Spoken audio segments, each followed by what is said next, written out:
Yo yo yo guys, isang panibagong araw, isang panibagong vlog at syempre mga katasyo, isang panibagong biyahe na naman at pakipagsapalaran sa karsada mga katasyo. Shout out sa dalawa kasama ko na yan. Syempre dito kami ngayon sa May Kawayan, Bulacan mga katasyo. Syempre walang pinagbago, nasa traffic na naman tayo yan mga guys, hanggang walang traffic mga katasyo. O kaya hindi pa umusad, tara i-vlog natin yung bawat o i-flex natin yung bawat ating dadaanan ng mga katasyo. Ayun o, dire-diretso na po, bukas na po o sumenyas na yung mga important mga katasyo. Kaya lang mga katasyo, ito yung pinaka iingatan natin dito. Kailangan huwag tayong aalis sa linya natin mga katasyo, kasi yung mga ibang kasamahan natin o kapwa natin truck driver umaalis sa linya mga katasyo, pero tayo mga katasyo diyan lang tayo sa linya natin para iwas po tayo disgrasya mga katasyo. Ganyan po ang sistema ng traffic dito mga katasyo. One way traffic po ang tawag dyan, na pagka po pinatakbo yung papuntang o patungong May Kawayan na mga katasyo, sabay-sabay po, kaya medyo ingat po tayo. At mga katasyo, syempre iwas po tayo sa mga lubak na malalalim dyan mga katasyo, lalo na po yung mga kapwa nating mga single dyan na motor mga katasyo. Medyo marami po dyang mga sirang karsada mga katasyo. Ayan po mga katasyo, tayo ito lang sa may linya lang natin, hindi po tayo aalis dyan. Kasi po mga katasyo, mahirap po yung paiba-iba o paalis-alis ka sa linya mo mga katasyo, lalo na po pagkakargado ang truck na dala-dala mo. Kaya po dito lang tayo sa linya natin, ayan o, bye-bye natin hanggang makarating po tayo sa ating patutunguhan o destinasyon mga katasyo. Iyan ang sirandaan, syempre magminor tayo, dahan-dahan, kalabog yung truck natin mga katasyo, kahit dahan-dahan. Medyo malalim po talaga yung lubak dito mga katasyo sa May Kawayan, Bulacan. Kitang-kita nyo naman yung gitna ng mga sira sa gitna, ayan pa kaliwat kanan mga katasyo. Tapos mga katasyo, kagandahan yan na ginagawa na po yung karsada dyan mga katasyo. At syempre nga mga katasyo, kahit ginagawa nyo, so doble ingat pa rin po tayo mga guys o mga katasyo. Lagi tayo nauunahan ng mga kapwa natin truck driver na malalaki. Kasi nga mga katasyo, kargado po tayo ngayon o yung ating unit o truck. Pero ayos lang yan mga katasyo. May kasabihan nga tayo, di baling mabagal basta sigurado o ligtas sa yung biyahe o pupuntahan mga katasyo. At ayun nga po mga katasyo, ganyan po yung traffic na araw-araw namin tinatahak dito sa May Kawayan, Bulacan. Sa mga motorista po na dadaan dito, magbaon po kayo ng mahabang pasensya mga katasyo. Kita nyo naman yung ating mga nakakasalubong mga katasyo, puro kapwa po natin mga biyahero o mga truck driver ang ating bawat nakakasalubong sa karsada na yan mga katasyo.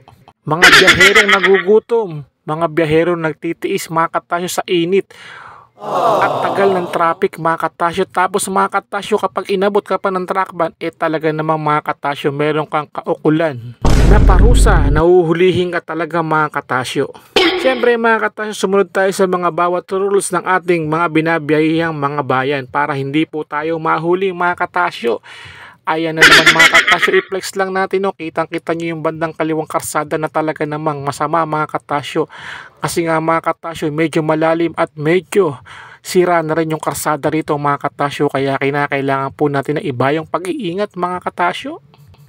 Trailer, 10-wheeler, forward o mga kotse mga katasyo ang mga sasakyan na dumadaan dito araw-araw sa May Kawayan, Bulacan. At ayan na nga mga katasyo, fast forward na po natin, diretso na po tayo sa ating destinasyon o pupuntahan mga katasyo.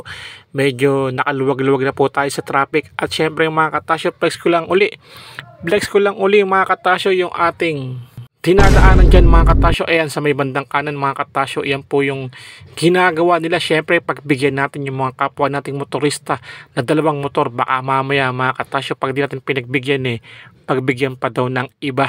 At syempre mga katasyo, minabuti ko nga kumaliwa ako dito sa may patag na daan o karsada, kasi nga mga katasyo, medyo kargado yung ating unit at yung bandang kanan mga katasyo masama talaga at medyo malalim-lalim na rin mga katasyo. Kaya dire-diretso na po tayo, punta na po tayo sa ating destinasyon na pagdidiskargahan mga katasyo. At ayan na nga mga katasyo, dalawa po yung hinihintuan dito o mga katasyo, yung tinatawag na one-way traffic mga katasyo. At ayan pa nga po isa mga katasyo. At ayan na po mga katasyo, fast forward ulit. Nakapasok na po tayo o umaatras na po tayo sa ating papagsakan na syempre mga katasyo na customer po ng ating boss. Yan mga katasyo, medyo masakit po pero kaya naman natin ipasok yung unit natin mga katasyo. Medyo maliit lang yung unit natin mga katasyo, pero mga katasyo pinagmamalaki ko po yan kasi po diyan po tayo nabubuhay sa ating truck na yan na si Jack mga katasyo. Yan yo guys, ganyan kasikip, ganyan kahaba yung ating mga pinapasukan o pinapasok mga katasyo, kasi nga po yung unit natin mababa na malapad na mahaba, kaya mga katasyo talaga naman kasyang-kasya lang po sa ating destinasyon na bawat biyahe mga katasyo.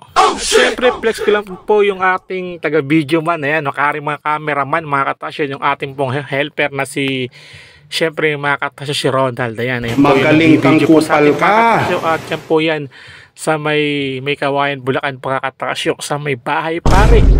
Yan po yung ating dideliveran dito mga katasyo. CNT Farm, ayan mga katasyo, malapit-lapit na po tayo. Ayan na po yung kanilang gate. Siyempre yung mga katasyo, hindi po pwede pumasok ng paabante rito.